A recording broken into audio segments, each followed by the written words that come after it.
L'ERCI, c'est l'acronyme de l'École régionale de la sécurité incendie.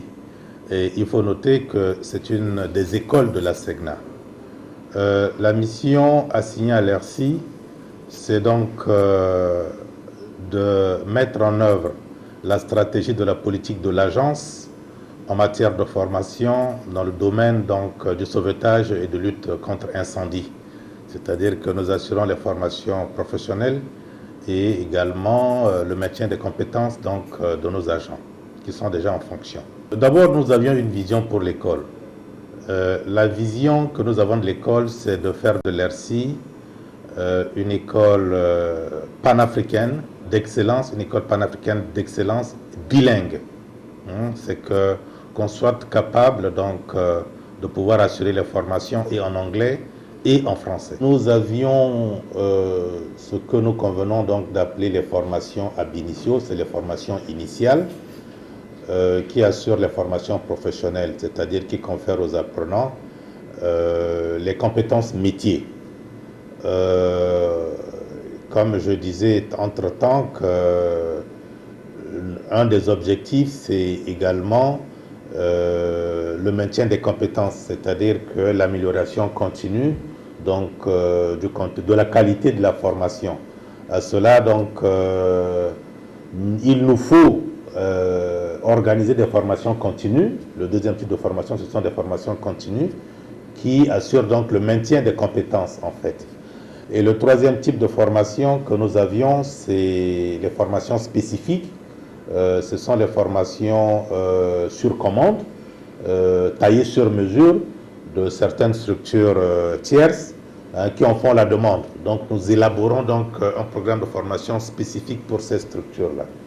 Donc en ce qui concerne les formations initiaux, et c'est ce qui est d'ailleurs très important, je disais qu'il y a le cycle des techniciens supérieurs, que sont les cadres que nous formons ici, et puis le cycle des pompiers d'aérodrome.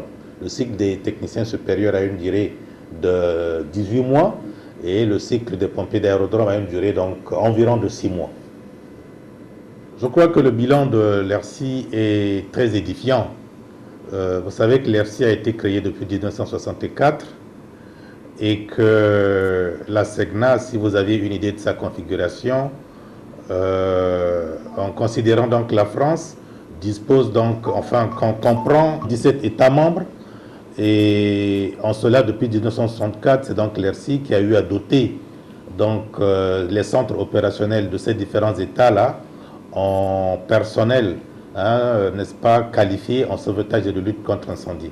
Mais pour chiffrer ce bilan, je peux vous dire que depuis la création de l'ERCI jusqu'à aujourd'hui, nous avons formé environ 11 promotions d'environ 120 techniciens supérieurs, c'est des cadres, n'est-ce pas, en matière de sauvetage et de lutte contre incendie. Nous avions formé 950 pompiers d'aérodrome pour les 17 États, pour un ensemble de promotions d'une quarantaine, une quarantaine de promotions. Et comme je disais, nous formons également pour les États non membres de la SEGNA, au titre des stages de perfectionnement, au titre des stages de qualification pour le compte des États comme le Nigeria, comme le Ghana, comme le Djibouti, comme l'Éthiopie, comme le Soudan du Sud. Vous voyez que nous avions vraiment une ambition panafricaine. Nous avions vraiment des projets ambitieux. Certains ont été bouclés, mais certains sont en cours. Le premier projet qui me tenait à cœur, c'était donc de soigner l'image de l'ERSI. Et à ce titre, nous avions mis en place plutôt la direction générale, le directeur général de la SEGNA, en la personne de M. Guitey, a fait un choix de management et a mis en place le système de management intégré qui a pour volet, n'est-ce pas, l'aspect sécurité, l'aspect sûreté, l'aspect environnement, qualité, santé et sécurité au travail. Donc nous avions revisité, si vous voulez, nos programmes de formation en fonction donc de cette grande orientation. Et je puis vous dire que nous avons été certifiés ISO 9001, version 2008, ce qui n'est pas rien. Ça, c'est le premier projet.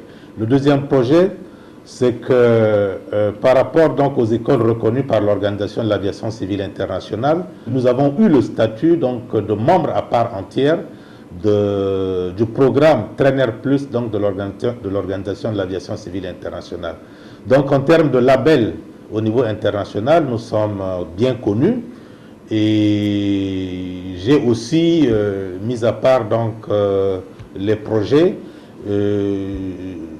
qui n'ont pas été bouclés. J'ai des projets en cours, par exemple l'augmentation de la capacité d'accueil de l'ERSI pour me permettre donc d'aller vers cette vision panafricaine, hein, de pouvoir être présent au niveau de tous les États africains. J'ai un projet qui est en cours, mais qui pourra peut-être au cours de l'année être réalisé. C'est le projet donc d'extension de salles de classe, des projets donc de construction d'un dortoir pour pouvoir augmenter la capacité de l'ERSI. Nous avions la chance, et cette chance, c'est qu'au niveau de la CEMAC, par exemple, tous les États de la CEMAC sont donc membres de la SEGNA. Et à ce titre, comme je l'évoquais tantôt, tous les effectifs relevant donc du sauvetage et de la lutte contre incendie ont été formés ici à l'ERSI. Nous sommes donc un instrument des États membres de la SEGNA et les États de la sous-région sont aussi concernés.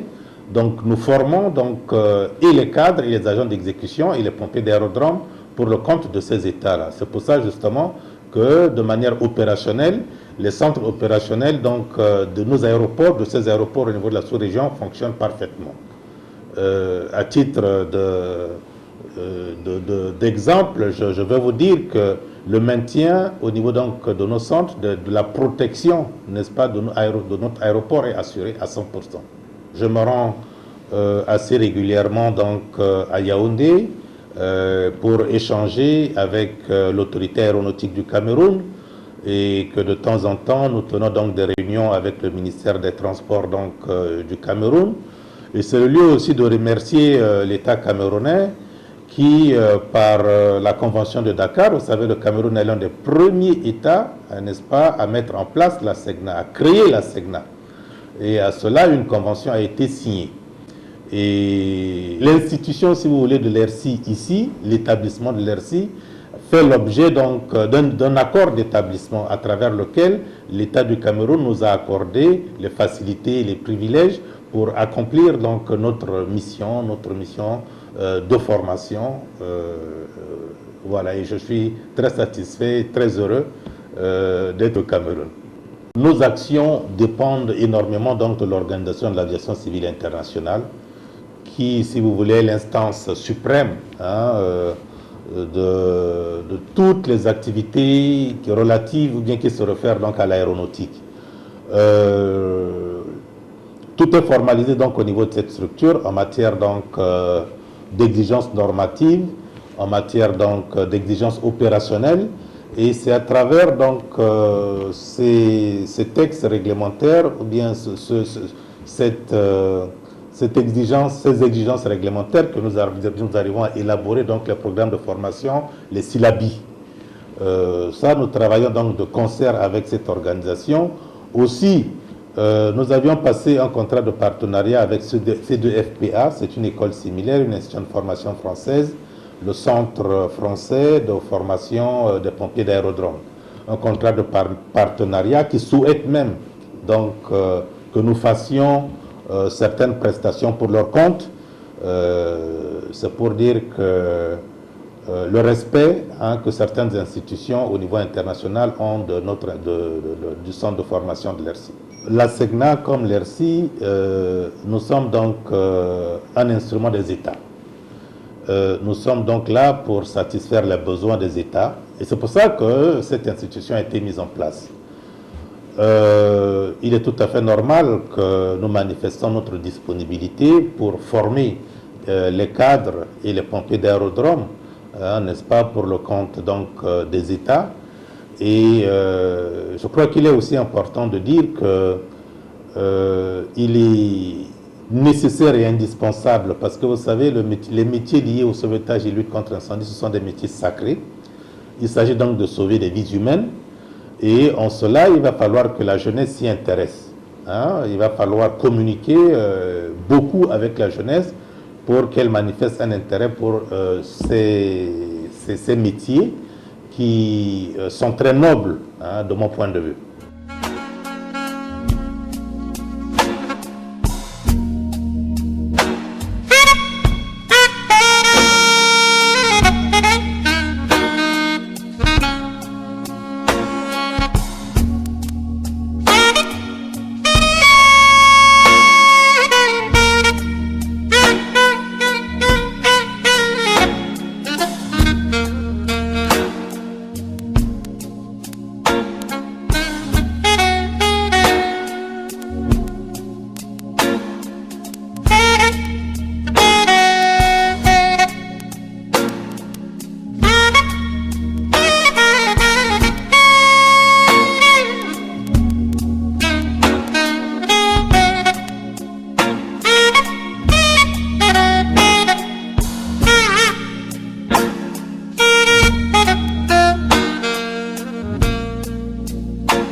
Des élèves pompiers d'aérodrome qui vont s'apprêter à porter les équipements individuels c'est des équipements de protection qui leur permettent, n'est-ce pas, d'approcher le feu.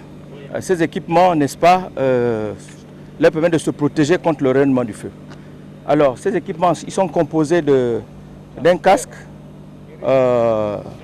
d'une veste de protection, des gants, comme vous voyez, d'une cagoule, et ils vont porter, chacun va avoir avec lui un appareil respiratoire isolant, n'est-ce pas, pour leur permettre de rentrer dans un milieu saturé, ok, les milieux irrespirables, comme on dit. Voilà. Le simulateur de feu à gaz que vous voyez, c'est la maquette d'un Airbus A310, maquette d'un Airbus A310. Nous simulons donc ici les feux susceptibles d'intervenir sur un avion.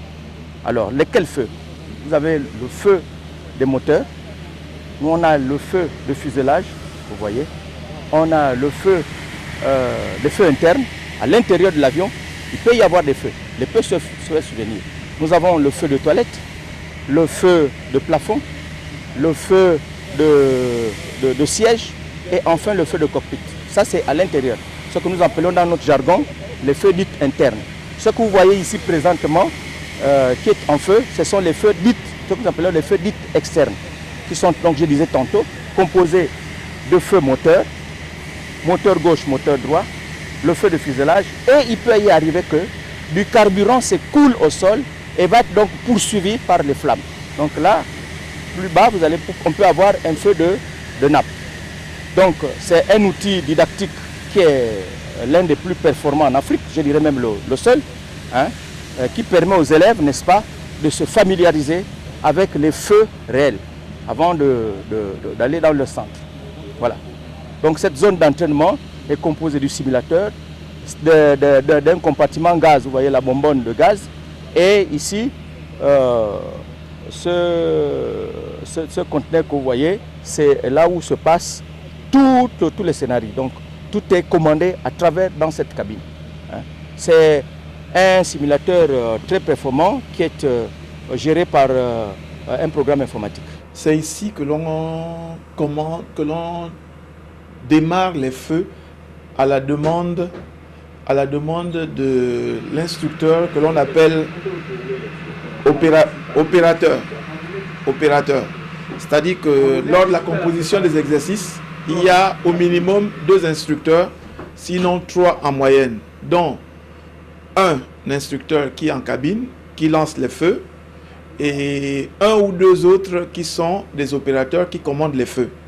Alors, le simulateur à feu de gaz a 10 feux, dont 6 feux externes et 4 feux internes. Voilà un peu comment ça se passe. Selon un scénario qui est arrêté, on lance les feux. Le logiciel est ici. Là, on met la flamme pilote, parce que tous les feux, il faut une flamme pilote au départ. Vous voyez, voilà. Nous allons essayer avec le feu. On ne pourra pas le voir bien, mais nous avons le feu sur le moteur droit. Quand je le lance ici, vous apercevez la flamme là-bas. Là, je viens de lancer. Il devait apparaître. Ça va être aussi sur le moteur gauche.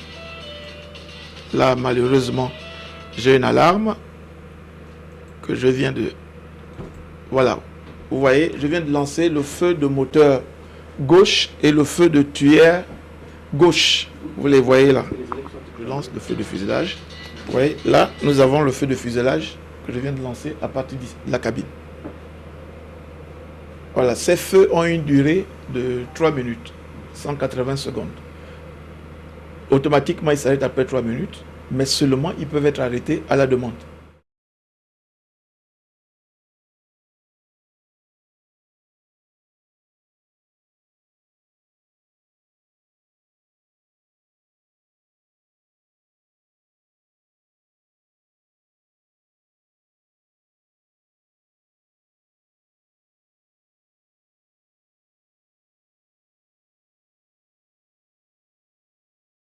Vous avez là des élèves qui sont en simulation de feu. Nous avons eu un départ de ce fuselage. Ils vont donc procéder à l'attaque.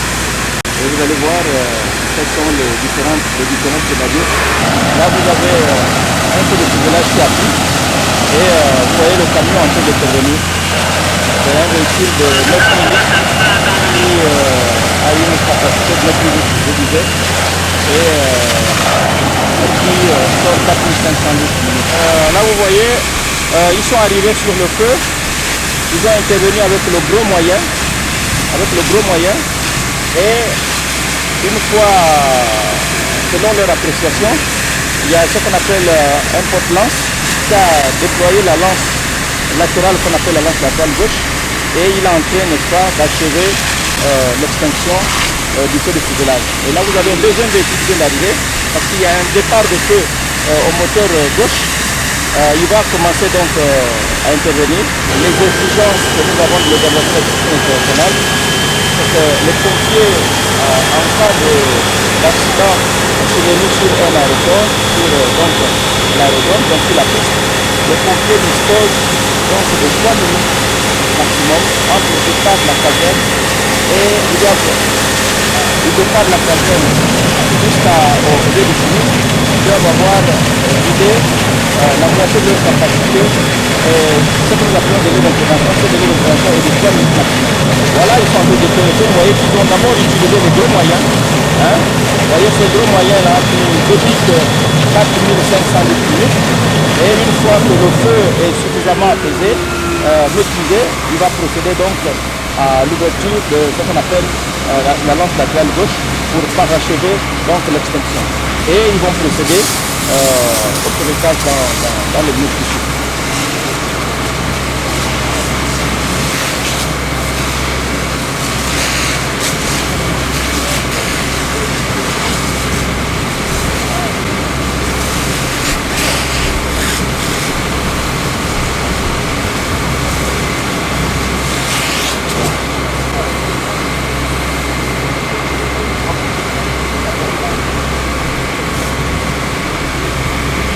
Vous avez constaté tout à l'heure, je disais que ces élèves, donc ces intervenants, sont équipés des équipements de protection individuelle, n'est-ce pas, qui leur permet d'approcher le feu, ce qui les protège du rayonnement des flammes. Hein, ils sont suffisamment équipés, vous voyez, ils sont tous équipés d'équipements adéquats. Sauvetage! Sauvetage!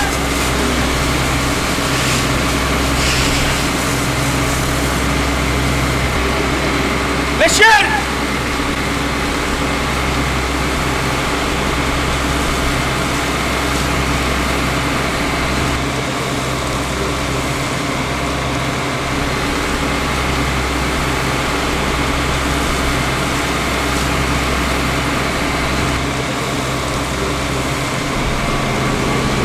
Appareil respiratoire, c'est éprouvant. Mais ils sont en direct.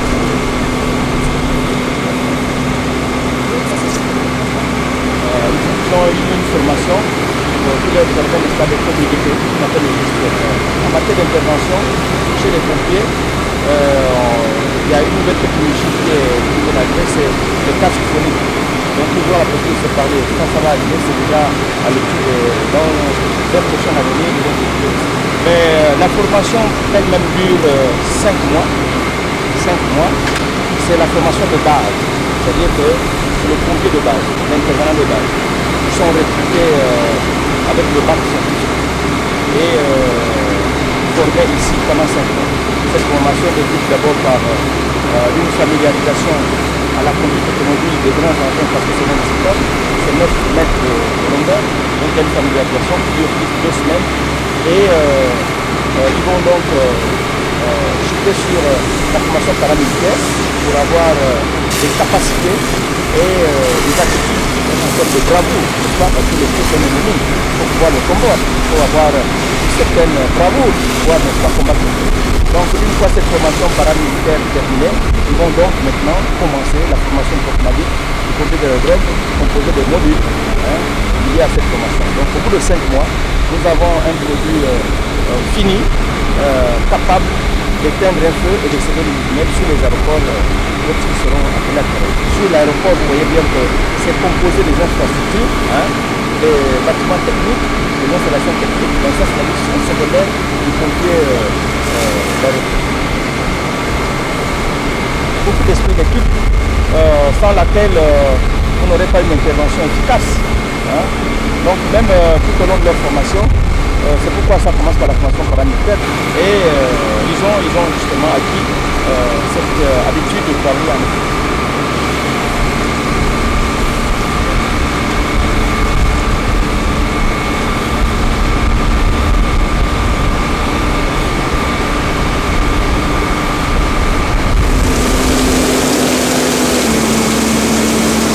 Alors là, on procède au sanitaire d'une victime. Voilà. Ils vont descendre pour mettre en sauvetage. Voilà. Une des victimes qui est inconsciente. Donc ils vont la transporter vers le lieu qu'on appelle le lieu dit de réduction. Ils sont toujours à deux, ils sont en binôme. Donc l'autre, non seulement il aide l'autre, mais il surveille également l'autre. Donc les deux, si un se met à circuler, c'est l'autre à la charge de ça, de prendre son coéquipier et de le prendre.